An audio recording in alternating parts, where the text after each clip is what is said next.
ओम शांति। 20 अगस्त 2025 के प्रातः मुरली। बावलचे मीठे बच्चे, बाप आए हैं तुम बच्चों को शांति और सुख का वर्षा देने। तुम्हारा स्वधर्म ही शांत है, इसलिए तुम्हें शांति के लिए भटकते नहीं हो। प्रश्न में बाबा बोल रही है, अभी तुम बच्चे 21 जन्मों के लिए अकूट खजाने में ओजन करने योग्य मानते हो, क्यों? उत्तर হচ্ছে क्योंकि बाप जब नई सृष्टि रचते हैं तब तुम बच्चे उनके मददगार बनते हो, अपना सब कुछ उनके कार्यों में सफल करते हो। इसलिए बाप उसके रिटर्न में 21 जन्म के लिए तुम्हें अकूट खजाना में ऐसा अर्जन करते हैं जो कभी धन भी नहीं छूटता, दुख भी नहीं आता, अकाले मृत्यु भी नहीं होती। गीत दिए बाबा मुझको सहारा देने वाले।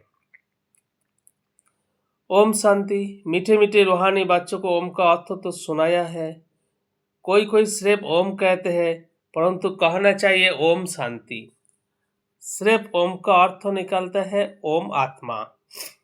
ओम शांति का अर्थ है मैं आत्मा शांत स्वरूप हूँ। हम आत्मा है, ये हमारा शरीर है। पहले है आत्मा, पीछे है शरीर। आत्मा शांत स्वरूप है, उनका निवास स्थान है शांति धाम। बाकी कोई जंगल में जाने से सच्ची शांति नहीं मिलती है। सच्ची शांति मिलती है तब जब घर जाते हैं। दूसरा शांति चाहते हैं जहाँ अशांति है। ये अशांति का दुख धाम विनाश हो जाएगा, फिर शांति हो जाएगी। तुम बच्चों को शांति का वर्षा मिल जाएगा। वहाँ ना घर में ना बाहर राजधानी में अशांति होती। उसको कहा ही जाता है शांति का राज्य। यह है अशांति का राज्य, क्योंकि रावण राज्य है। वो है ईश्वर का स्थापन किया हुआ राज्य। फिर दापर के बाद आसुरी राज्य होता है। असुरों को कभी शांति होते नहीं। घर में दुकान में जहाँ तहाँ अशांति अशांति होगी। 5 विकारों रूपी रावण अशांति फैलाते हैं। रावण क्या चीज है ये कोई भी विद्वान पंडित आदि नहीं जानते, समझते नहीं। ये हम बरस बरस रावण को क्यों मारते हैं? सत्ययुग त्रेता में ये रावण होता ही नहीं। वो है ही दैवी राज्य। ईश्वर बाबा दैवी राज्य की स्थापना करते हैं तुम्हारे द्वारा, अकेला तो नहीं करते हैं। तुम मीठे मीठे बच्चे ईश्वर के मददगार हो। आगे थे रावण के मददगार, अब ईश्वर आकर सबकी सदगति कर रहे हैं। पवित्रता सुख शांति की स्थापना करते हैं।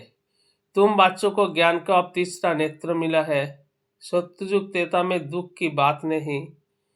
कोई गाली आदि नहीं देते, गंध नहीं खाते। यह तो देखो गंध कितना खाते हैं।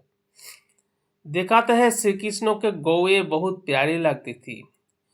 ऐसी नहीं कि श्री कृष्ण कोई ग्वाला था, गौ की पालना करते थे, नहीं। वहाँ की गौ और यहाँ की गौ में बहुत बहुत फर्क है। वहाँ की गायें शतोपदान बहुत सुंदर होती है। जैसे सुंदर देवता है ऐसे गाय, देखने से ही दिल खुश हो जाए। वो है ही स्वर्ग, ये है नरक। सभी स्वर्गों को याद करते हैं। स्वर्ग और नरक में रात दिन का फर्क है। रात होती है अंधियारी, दिन में है सुजरा। ब्रह्मा का दिन गोया ब्रह्मा वंशियों का भी दिन हो जाते हैं। पहले तुम भी घोर अंधियारी रात में थे। इस समय भक्ति का कितना जोर है। महात्मा आदि को सोने में ओजन करते रहते हैं, क्योंकि शास्त्रों के बहुत विद्वान है। उनका प्रभाव इतना क्यों है ये भी बाबा ने समझाया है। झाड़ में नए नए पत्ते निकलते हैं तो शतोपदान है। ऊपर से नई सोल आएगी तो जरूर उनका प्रभाव होगा ना, अल्पकाल के लिए। सोने अथवा हीरे में ओजन करते हैं, परंतु ये सब खलास हो जाने हैं। मनुष्य के पास कितने लाखों के मकान है, समझते हैं हम तो बहुत साहूकार है। तुम बच्चे जानते हो ये साहूकारी बाकी थोड़े समय के लिए है। ये सब मिट्टी में मिल जाएगा। किन की दाबी रही धूल में। बाप स्वर्ग की स्थापना करते हैं, उसमें जो लगाते हैं उनको 21 जन्म के लिए हीरे जवाहरात के महल मिलेंगे। यह तो एक जन्म के लिए मिलते हैं, वह तुम्हारा 21 जन्म चलेगा।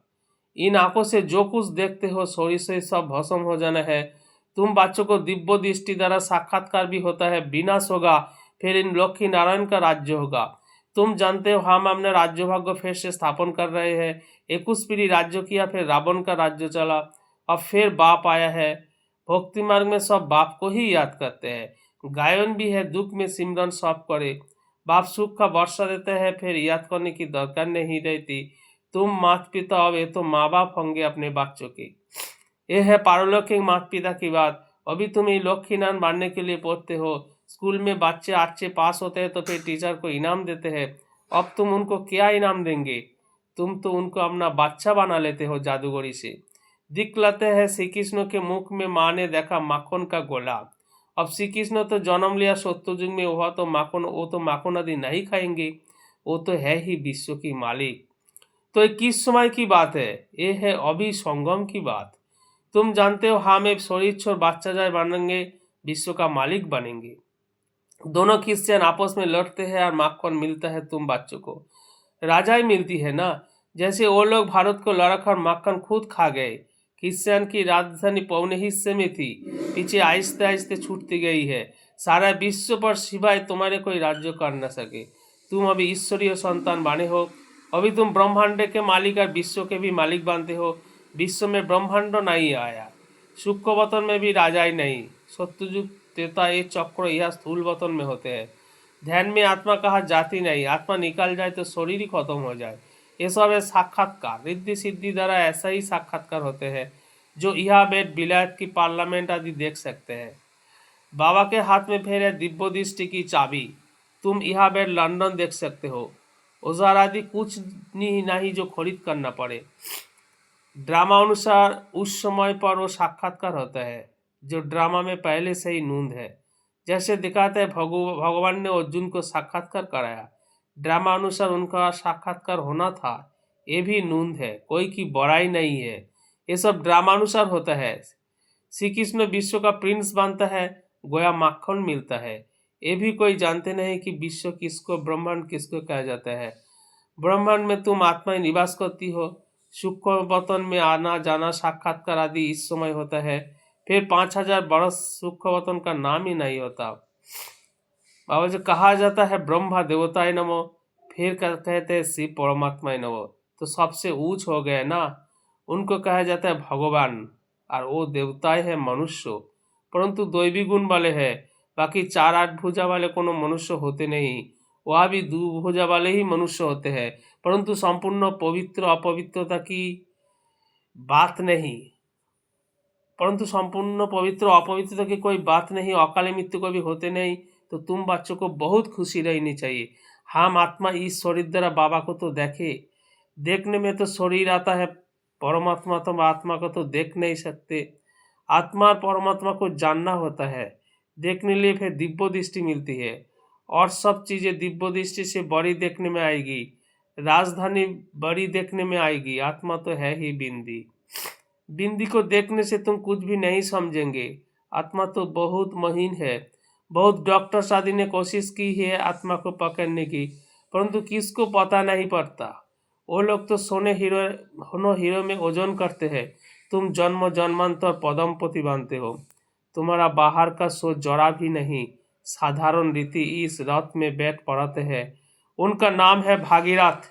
ये है पतित पुराना रथ जिसमें बाप आकर ऊंचते उस सर्विस करते हैं। बाप कहते हैं मुझे तो अपना शरीर है नहीं, मैं जो ज्ञान का सागर प्रेम का सागर हूँ, तो उनको वर्षा कैसे दूँ? ऊपर से तो नहीं दूंगा, क्या प्रेरणा से पढ़ाऊंगा? जरूर आना पड़ेगा ना। भक्ति मार्ग में मुझे पूछते थे, सबको प्यारा लगता हूँ। गांधी नेहरू की चित्र प्यारा लगता है, उनके शरीर को याद करते हैं। आत्मा जो अविनाशी है उसने तो जाकर दूसरा जन्म लिया, बाकी विनाशी चित्रों की याद करते हैं। वो भूत पूजा हुई ना, समाधि बनाकर उन पर फूल आदि बैठ चढ़ाते हैं, ये है यादगार। शिव के कितने यादगार मंदिर है, सबसे बड़ा यादगार शिव का है ना।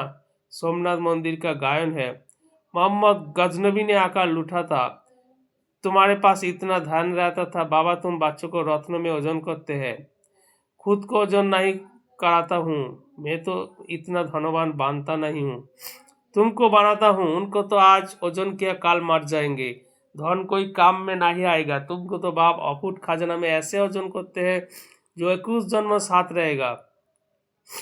अगर श्रीमत पर चलेंगे तो वह दुख का नाम नहीं, कभी अकाली मृत्यु नहीं होती। मौत से डरेंगे नहीं, यह कितना डरते हैं रोते हैं, वह कितना खुशी होती है जाकर प्रिंस बनेंगे। जादूगर, रत्नागर, सौदागर, ये सब शिव परमात्मा को कहा जाता है। तुमको भी साक्षात्कार करते हैं, ऐसे प्रिंस बनेंगे। आजकल बाबा ने साक्षात्कार का पाठ बंद कर दिया है, नुकसान हो जाते हैं। अभी बाप ज्ञान से तुम्हारे सद्गति करते हैं।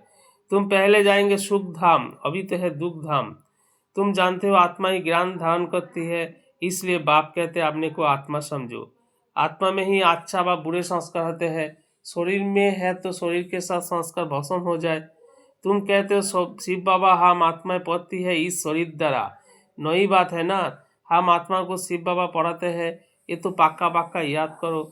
हम सब आत्माओं का वो बाप भी है, टीचर भी है। बाप खुद कहते हैं मुझे अपना शरीर नहीं है, मैं भी हूँ आत्मा, परंतु मुझे परमात्मा कहा जाता है। आत्मा ही सब कुछ करती है, बाकी शरीर के नाम बदलते हैं। आत्मा तो आत्मा ही है। मैं परमात्मा तुम्हारे माफिक पुनर्जन्म नहीं लेता हूँ। मेरा ड्रामा में पाठ ही ऐसा है जो मैं इनमें प्रवेश कर तुमको सुना रहा हूँ, इसलिए इनको भाग्यशाली रात कहा जाता है। इनको पुरानी जुत्ती भी कहते हैं। शिव बाबा ने भी पुराना लॉन्ग बूट पहना है। बाप कहते हैं मैंने इसमें बहुत जन्म के अंत में प्रवेश किया है, पहले पहले ये बांधते हैं तत्वतम। बाबा कहते हैं तुम तो जवान हो, मेरे से जास्ती पढ़कर उच्च पद पाना चाहिए, परंतु मेरे साथ बाबा है तो मुझे घड़ी घड़ी उनको याद आती है।